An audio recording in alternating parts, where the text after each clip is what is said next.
In these uncertain economic times, it's easy to be worried about protecting your wealth, your hard-earned savings, and your family's financial future. Plunging interest rates, the devaluating dollar, and political unrest constantly threaten what you have worked hard to earn and all that you own. That's why now it's more important than ever to protect your assets and have the money you need to make your dreams come true. Welcome to the Global Wealth Fortress Report with successful global entrepreneur and wealth preservation expert Joel Nagel. Joel's helped thousands of people just like you protect what you have so that you can make even more and make your every dream come true. So, sit back and enjoy Joel Nagel's offshore expert advice on how you can live the good life at a great price, where the sun never sets on your financial fortress. Hello, this is Carter Clues, aka Carib Carter, president of the Offshore Club, and I am really thrilled today because this is the first episode of the show, which is actually hosted by, I'm just the Mr. Interlocutor here today. The show is actually Joel Nagel's Wealth Fortress Report, okay? And Joel, you're down in Belize, and I am thrilled for starting this first episode of this new series of podcasts that's going to be coming to people every Thursday at 2 o'clock. A very important topic. Very important topic. Well, thank you, Carter. It's great to be with you, and thanks for agreeing to work with me on the show. I look forward to working with you. Well, Joel, I think when I say a very important topic, I don't think that you are. First, let me put it in perspective for people. A lot of you know me because you watch Coffee with Carib Carter every Monday at noon. If you don't, you should be. I have to get my own plug in here, Joel. So, it's all good. expect that shameless plug every week.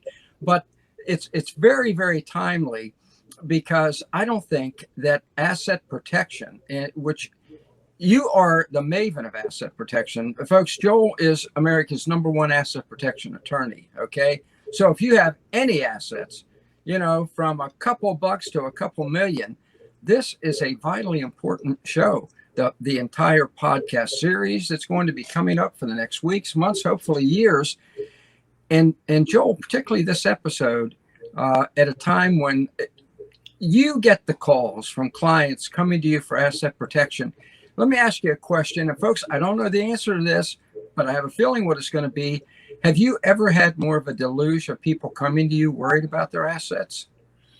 Yeah, absolutely not, Carter. I mean, I've been at this now 32 years, and the first, 20 years of our practice was pretty traditional. We're helping physicians and financial advisors and people that were used to sort of being sued as part of their let's call it an occupational hazard, right?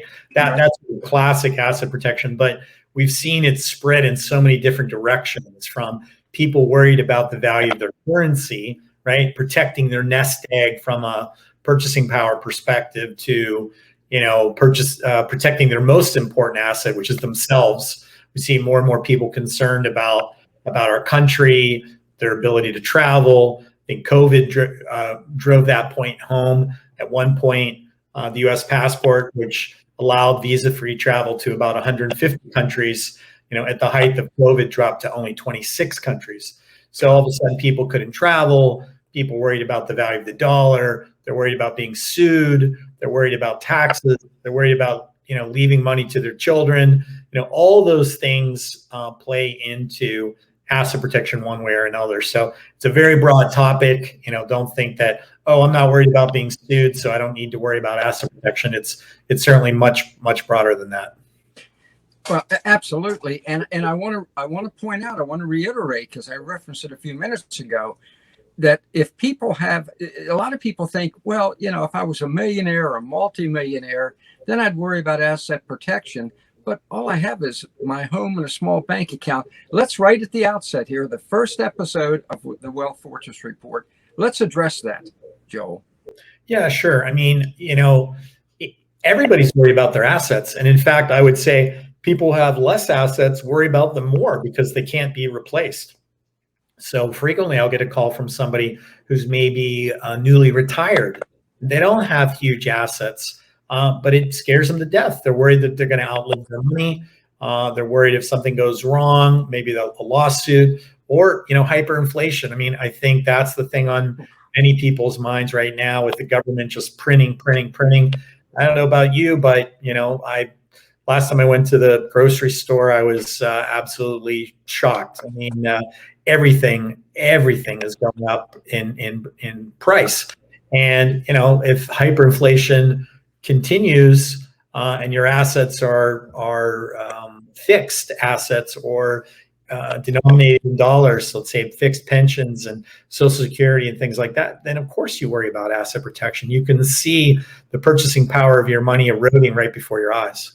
Right before your eyes. I think right now, and we need to put this in perspective for people, folks, right now, the inflation rate, do not believe for 1 minute that it's 6 to 7%.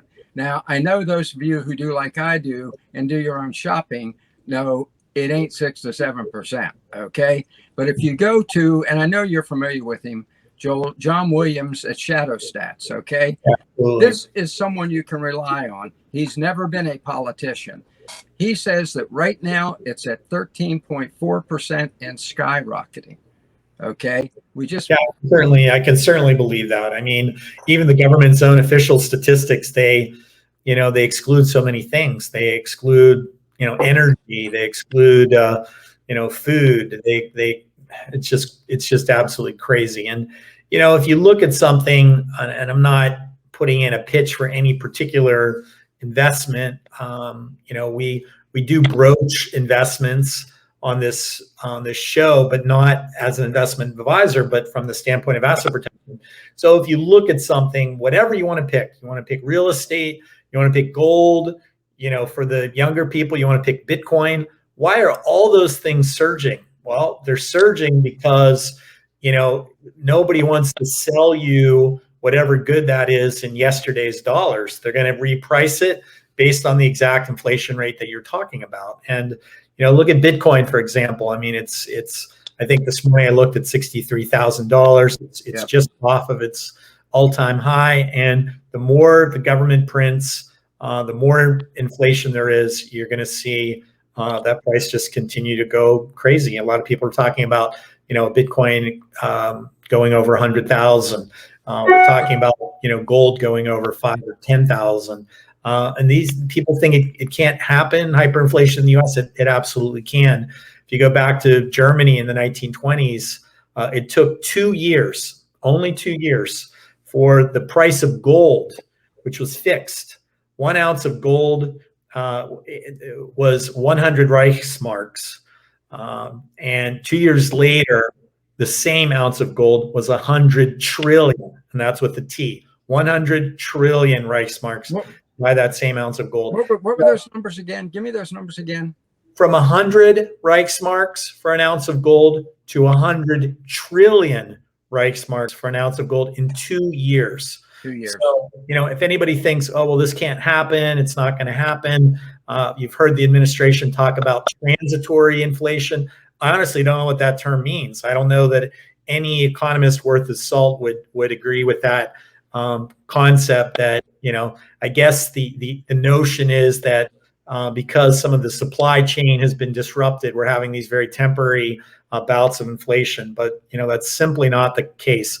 You cannot print trillions and trillions and trillions of dollars and dump them into the U.S. economy and not expect there to be inflation. It's just impossible to have anything other than that. So while in the past we were focusing on helping people that were trying to protect themselves from lawsuits, and we still get those calls every day.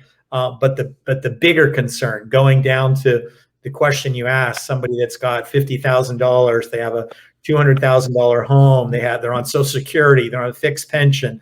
What should they do? I mean, asset protection is absolutely invaluable. You have to do something. You can't have all your proverbial eggs in the U.S. dollar basket, or that's extremely dangerous. Extremely dangerous. We need to keep in mind that the Fed now prints $120 billion a month. To put that in perspective, you did a great job of putting what happened in Germany in perspective. Folks, that's as much money per month as the U.S. printed in the previous 200 years. So that's just a frightening thought. And every one of those fiat dollars that Powell and Yellen and Biden print lessens the value of the dollar in your pocket. So, of course, yeah. I mean, I read a week or two ago when they were in the, the impasse on the dollar, on the budget. This article came out about one way to resolve it would just be to print $1 trillion coin, which the Biden administration could do and then deposit into the Federal Reserve, and that would solve all the problems like it's some magic fairy dust. I mean, these guys really don't have a clue about how economics works. The reason we have not had runaway inflation before now, because remember, Biden isn't the person that started printing money. Trump was printing money. Yep. You go all the way back. Bush, Clinton, Obama, they're all printing money. Yep. So why haven't we seen runaway inflation before?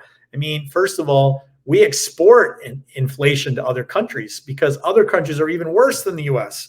So if you're, for example, Venezuelan, and your inflation rate is 10,000% a month, of course you'd much rather have a U.S. dollar than the Venezuelan bolivar. So that soaked up a lot of demand. A lot of demand for our currency gets sucked up artificially, for example, by oil purchases, because the global oil, marketplace is priced in dollars. So if, let's say, again, to use Germany as an example, you're a German oil company and you want to buy oil from a company in Kuwait.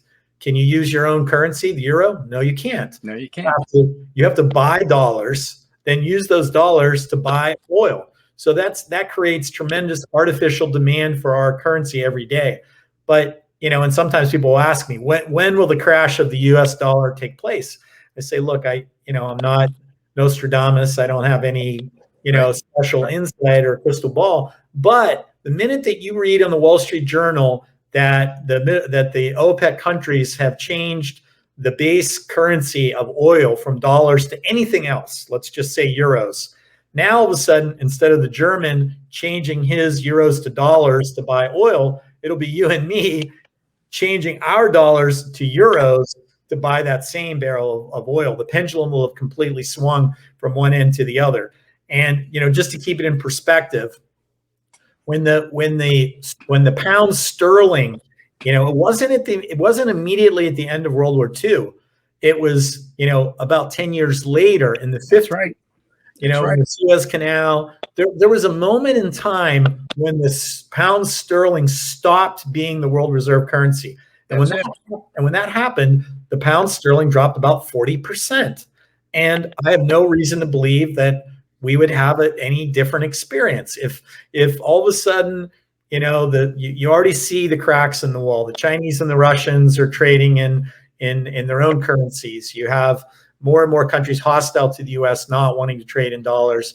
But when oil and some of those big things starts trading in other currencies, or they're going to price it in Bitcoin or whatever, anything besides the dollar, that'll be the end. Not the end of the dollar. It won't be. The dollar will still be a useful currency, but it will be the end of the dollar hegemony and it being the world reserve currency. And when that happens, you can expect the price of the dollar to fall in a similar way, 30, 40, 50% overnight. And, people say, well, I can't believe that, it would be, $2 to a euro, let's say, or $3 to a pound. Yeah, it could easily happen. And very easily. And I'm like you, Joel, I'm not Nostradamus, but I did used to write for the Psychic Friends Network. So I do have a prediction, a prophecy, and here's mine. And I am going to be an alarmist.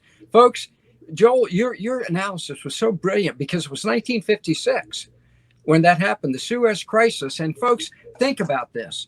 That had been the reserve currency. Harold Macmillan, the Prime Minister of England, sent a 3-word message to Dwight Eisenhower. 3, over to you. That's it. And that was the end, essentially, the British Empire, as well as their reserve currency. Sure. Right now, Russia, China, Iran, and Turkey are all teaming up to remove the U.S. as the reserve currency. Joel, that makes asset protection vital.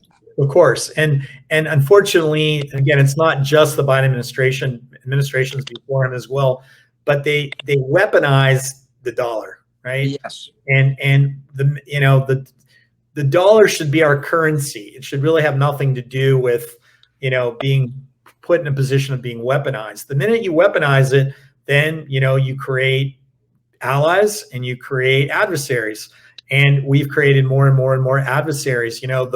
The war on terror, the war on drugs, the war on this, the war on that. Why not have those wars, but not include the currency itself, right? Because most of it isn't really about those crimes, because those crimes are the tip of the iceberg compared to the general usage, the power it's given the government to control our lives. I think you probably saw last week they were talking about being able to get every transaction and every bank account in the U.S. That has over $600 in it. I mean, that's everybody, and that has nothing to do with crime. But then you take that to the international level, and we put sanctions on countries. We use the dollar as the political tool. We weaponize it, and it's only natural that these countries are looking for different solutions. I mean, look at El Salvador. I mean, they are actually an ally of the U.S. They said, look, we're struggling. We're in this cycle of poverty. A huge percentage of their GDP was being spent just by remittances going through companies like Western Union from the U.S. back to El Salvador. They said there's got to be a better way. Yeah. They adopted Bitcoin as an alternate currency.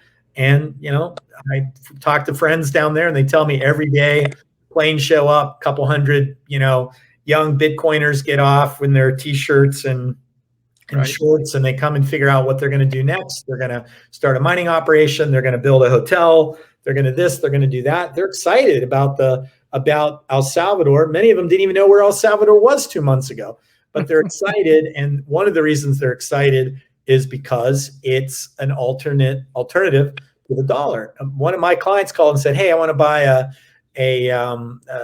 penthouse condo from Mike Cobb at Bitcoin Beach." And I said, "Well, why? Why? I never knew you had any interest in El Salvador." He's like, "Well, I'm on the Bitcoin team. I want to support the Bitcoin team. So can you arrange to get me a condo on the beach?" But yeah, of course. So there's a lot of reasons that the lines are being drawn in the sand politically, economically. In the U.S., we have this new politics that's built on divisiveness and class envy, class warfare, whatever you want to call it. All these things are just, they're crushing the dollar. It's already started. And again, I'm not an investment advisor, I'm not telling you what to invest in, but it seems that it's logical that you would want to diversify and have at least some of your assets away from the dollar, whatever that means to you. And the things that I mentioned, real estate, gold, and Bitcoin, the one thing that they all three have in common is governments can't print them. So, as the printing continues, those types of assets will certainly go up. Yeah, absolutely. And let me step back a second, because I kind of hinted at this earlier, and then we went flying by real quick. But let me point out that I said there were two reasons I'm excited about this program starting right now. One is I think the U.S. is heading for economic catastrophe, but the other is that in less than a month, and I want to talk about this, and folks, I want you to write it down. In less than a month, you are holding the 25th annual President's Week Asset and Investment Conference in Vegas. And that is just folks, if you can get to that conference, be there, because I'm going to ask Joel to describe it. To check out, you can go to offshore.club and click on the little events tab up there. And right there, you can sign up for it. But Joel, what we're saying here about where America is, and I want to point out before I pursue the PW25, this President's Week conference that you put together 25 years ago, has continued to grow, brings in some of the best minds from throughout the world for asset protection and investment. But let me point out, Joel, our trade deficit last year was $552 billion. Now, ready, brace yourself. As bad as that is, folks, it gets worse. 300 million of which is to our good friends, the Chinese. When they call in their debts, you better have your assets protection. Yeah, right, Joel? I think that's a very serious comment. I mean, it's you can go all the way back to Old Testament where it talks about the lenders are the masters of the borrowers, and the Chinese are becoming our masters day by day. Their economy is eclipsing the U.S. economy. They hold vast majority of our U.S. treasuries. They control supplies of strategic materials that go into everything from telecommunications to nuclear bombs to what have you. I mean, we're just so dependent on them that and nobody's really talking about that. That's a huge issue. Thank you for bringing up President's Week. Yes, this is a very special year for us, our 25th year. It started 25 years ago. I just had 6 people. They were clients of mine. We met in Belize to talk about their business, which is where the term President's Week came from. They were all presidents of companies. Okay. But when we were finished with their specific business, we found that we had a lot in common.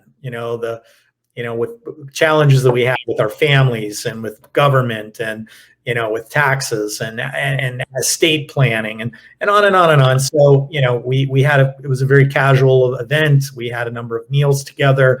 People really liked each other, and we said, let's do this again next year, and we did, and it's grown. It's grown a lot, but we've purposely kept it from turning into a mass conference where you've got, I've spoken at conferences where you've got 1,000 people and you've got a big podium and a stage and all that. We really tried to not go that way. We've kept it very intimate. It's 5 days. It's going to start on a Saturday and end on a Wednesday.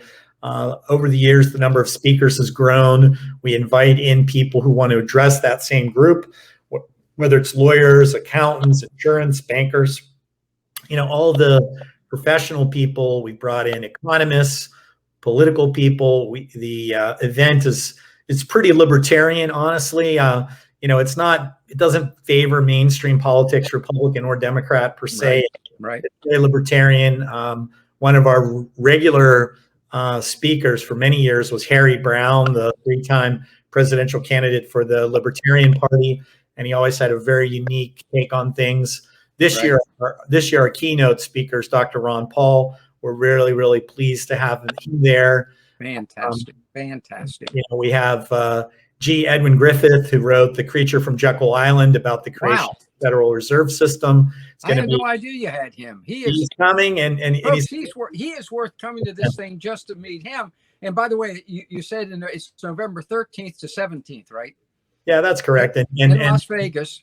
Go to offshore.club. Click on events and sign up now, folks, because Joel said about keeping it intimate. How many people can sign up? How many total do you allow?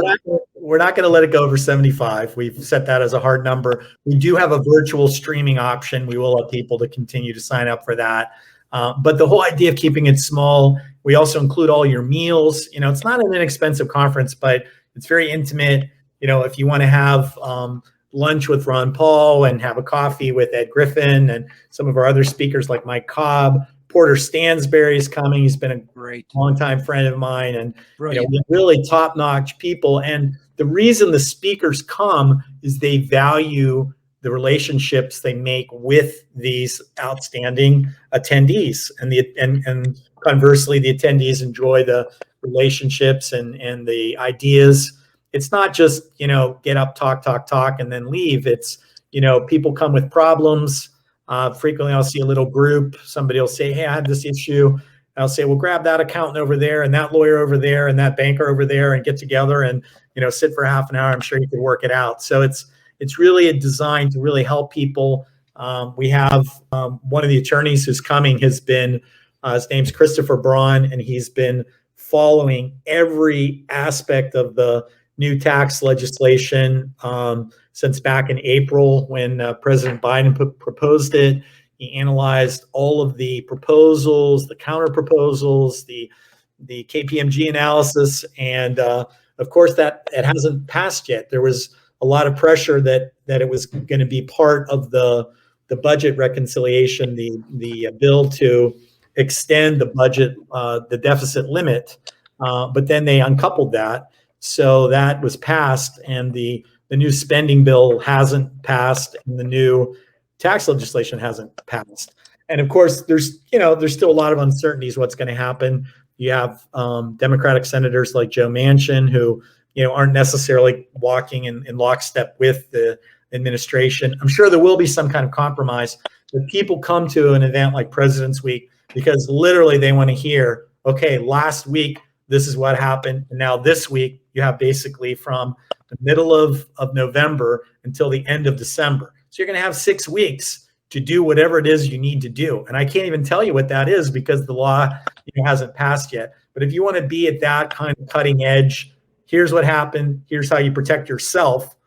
That's my main goal at President's Week. Then we do have some great people from the investment side also. We're going to have a top executive from Coinbase talking about some unique things that they offer for cryptocurrency. We have a Swiss investment advisor talking about ways that you can really try to maintain your purchasing power by investing in non-dollar denominated currencies. So, the Swiss franc has been gaining, 10% or so per year, every year, year in, year out. When I was a kid, it was 5 Swiss francs to the dollar. If I wanted to go out with some friends and get a pizza and a beer, it was 10 Swiss francs, which was pretty cheap. I didn't really have much money as a teenager, but usually I could scrape together 10 Swiss francs.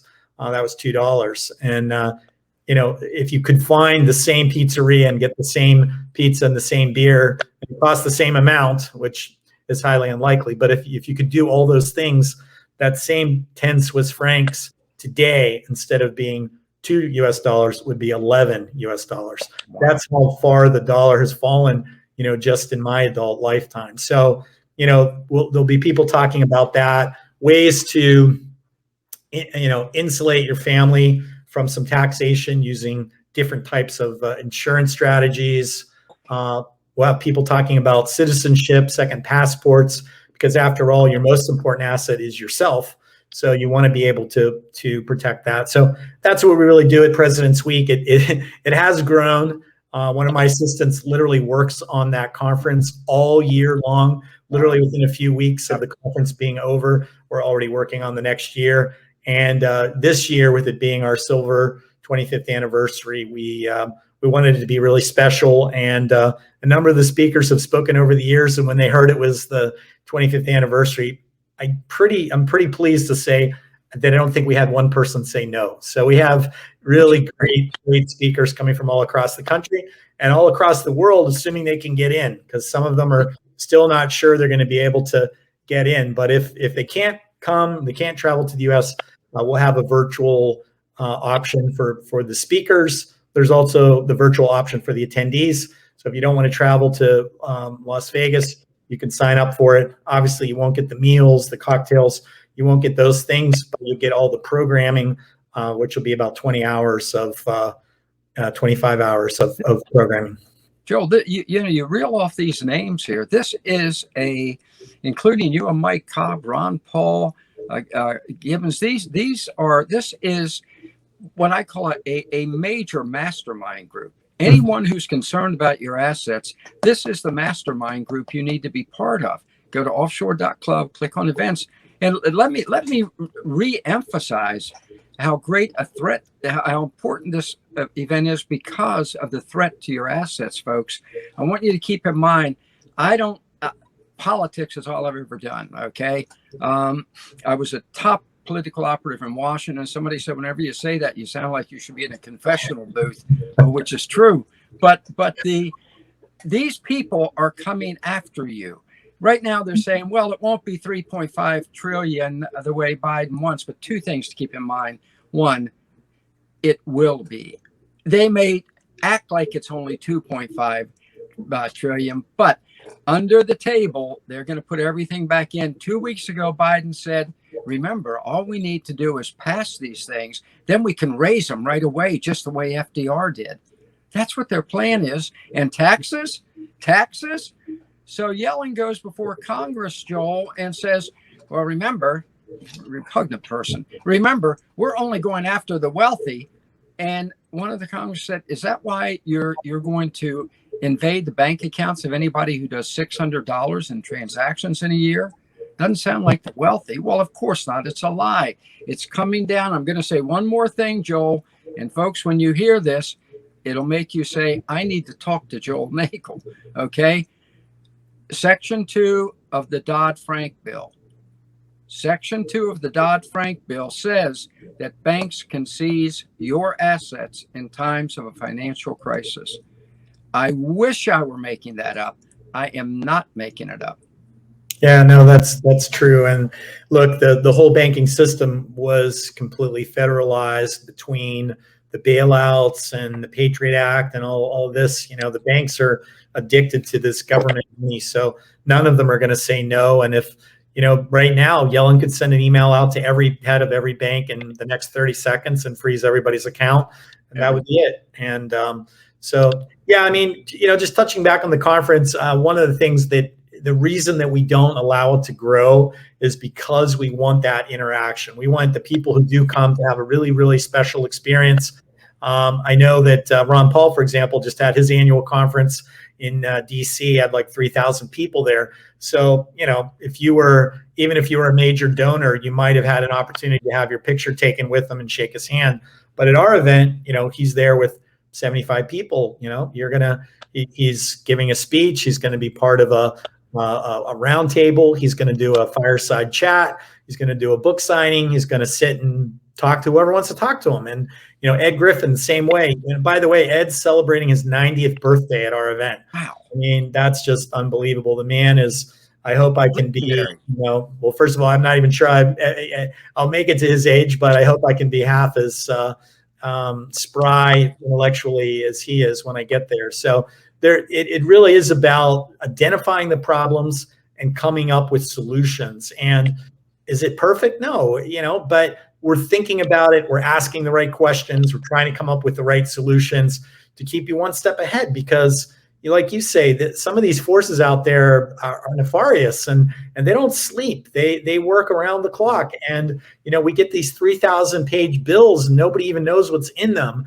You know, Pelosi famously said, you know, we have to pass the bill to find out what's in it. I mean, that's ridiculous. I think regardless of your political orientation, you know, if I had my way, I would say no law can be longer than 10 pages and nobody gets to vote on it until they read it. Regardless of how you feel about it, you have to read it first. And, you know, but coming up with these 3,000 page bills, they know nobody's reading it. So they can bury all kinds of crap and you don't know who's drafting it. They're not your elected leaders. You know, they're people with their own agendas. And unfortunately, look, we're in such a hole financially. Truly, the only way to get out of that hole is going to be to inflate away the dollar. That's it. That's it. You know, they're not going to want to default on the debt. So you slowly, or in some cases not so slowly, inflate it away. You know, if you buy a treasury bill, you're guaranteed to get your money back, and you're guaranteed that that money you get back will be worth less than what you pay for it now. So who in the right mind would ever buy a U.S. Treasury bill?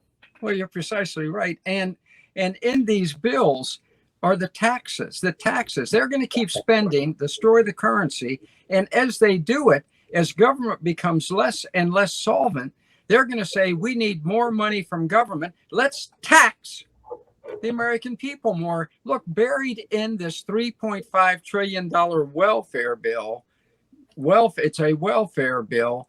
Two things that we need to keep in mind, and Joel, they go right to your area of expertise, the child tax credit. Now, when I say tax, I give quotation marks. Let me get my, there we go. Because 76% of the benefits in it go to people who do not pay taxes. Yeah. So that means it comes out of your pocket, folks. Exactly. That's a complete misnomer that, you know, that the wealthy are somehow getting away with, you know, all the breaks and this and that. I mean, I just wrote an analysis for Escape Artist Insider magazine last month, and we looked exactly at that. The U.S. has one of the most progressive tax systems in the world. Yep. The top 1% of taxpayers pay roughly half of all taxes. The top 10% pay over 70% of the taxes. The bottom 40% pay virtually no taxes. So you're right. It's the middle class, the upper middle class, and the wealthy that are paying taxes. And the other thing that I found really, really interesting was if you went back 100 years, back into, let's say, the creation of the tax system, which took place during the beginning of World War I as a way to help finance the government. The tax rate, I mean, first of all, it was unbelievable how short the tax forms were. Now, I have clients that have 4 inches thick, paper doing their taxes. But, the tax rate applied to everybody, and the base rate was 1%. 1%. And that rate went up to what would today be in converted the dollars then to dollars now would be about $550,000. That was the lowest rate. From zero to $550,000, you pay 1%. 1%. Now you hear the government talking about, well, the wealthy people, the people that have the targets on their back, the people we're going to adjust, they're people who only make over $400,000. So now if you make $400,000, you're in the top bracket. Back 100 years ago, you were actually in the bottom bracket. Yeah. And the top bracket went, it did go up. There was a scale. And if you made the equivalent, and this is, your active income, you maxed out at 7% at $12.5 million. Right. So if you made $12.5 million in 1913, your maximum rate was 7%. And, now that same person will be paying well over 40%, maybe closer to 50, depending on the state they live in. By the time, if you live in California or New York and you have state tax, you have self-employment tax and Medicaid and Medicare and all this other stuff, you're probably well over 50%, quite honestly. So, it's not that the system's not already progressive. It's we have abusive government, and the dairy cows are being milked, and they think that they haven't been milked hard enough. They want to milk them harder, and quite honestly, nobody's really having a serious talk about how to refrain, restrict, limit, the government so that they spend less. And I'll just leave you with one more quick thought, and that is that this year, the budget, the tax revenue is approximately $2 trillion, and the spending bill is $4 trillion. So we're going to start the year with a projection where half the money the government spends is borrowed. Just ask yourself, how sustainable is that, right? I mean, maybe you can get away with it for 1 year, 2 years. A number of years ago, I suffered from cancer, and there was a year where that's pretty much what happened. I spent more money than I made. I borrowed money. I had lines of credit. I sold assets, and that you can do that for a temporary season, but you can't do that year in, year out. And for the politicians on both sides to, talk about whether they're going to spend $5 trillion or $4 trillion when the revenue is $2 trillion, it's a recipe for disaster. So that's where we are. If I could change it at the political level, I'd give my heart and soul to do that. But I think most of the people that come to something like President's Week, they've resigned themselves that they can't change that. So the only thing they can do is try to protect themselves and protect their families, protect their purchasing power. And that means, taking a number of moves to diversify away from the dollar, move some funds offshore, have a plan B, maybe have some real estate overseas. There's a lot of strategies as to how you can combat, what's happening. And, we saw we saw a year or so ago when the inner cities were being burned, and, people were taking up arms and, shooting each other. And, my clients aren't interested in that. So, they're not fighting. It's fight or flight, right, Carter? And So the flight's in full form. If you look at the numbers of people expatriating, moving abroad, getting second passports and citizenship, that used to be a tiny, tiny part of our practice. It's hugely mainstream now. I would say 1 in 2 people that call my office, they want to bring that up as part of the conversation. And to me, it's sad, but that's where we are in the world today. That's where we are. That's where we are. So, folks, you got 2 things here that takeaways. Okay, number 1 is, remember, this Wealth Fortress report with Joel Nagel is going to be on every Thursday at 2:00. Every Thursday, you're going to get this kind of information, updates, insights, the inside information from the man who knows. As I said, this is America's #1 asset protection attorney. And what I like about Joel is he's one of us. Okay, I mean, he was raised, bedrock in middle class or lower middle class. I think. Farm kid from Western Pennsylvania. There we go. So he's one of us. So you can get the real scoop. Okay, and the second is President's Week 25, November 13th to 17th. Go to offshore.club, click on events, and sign up. Sign up because it's vitally important. Thanks, Carter. And if people do have things they'd like to talk about on the series, they're free to send comments or queries to you, and we can try to bring them up in the course of the programs as we go forward. There's a million things we can talk about, so we might as well talk about the things that are of interest and relevant to your audience. It's fantastic. Joel, thank you very much. This is great. And I look forward to seeing you again next week. Thank you, Carter. Good to be with you. Look forward to it. Thanks for joining us, folks. Thanks for joining Joel Nagel and the Global Wealth Fortress Report, a whole new approach to asset protection and estate planning, so that now you can live the good life at a great price, where the sun never sets on your financial fortress.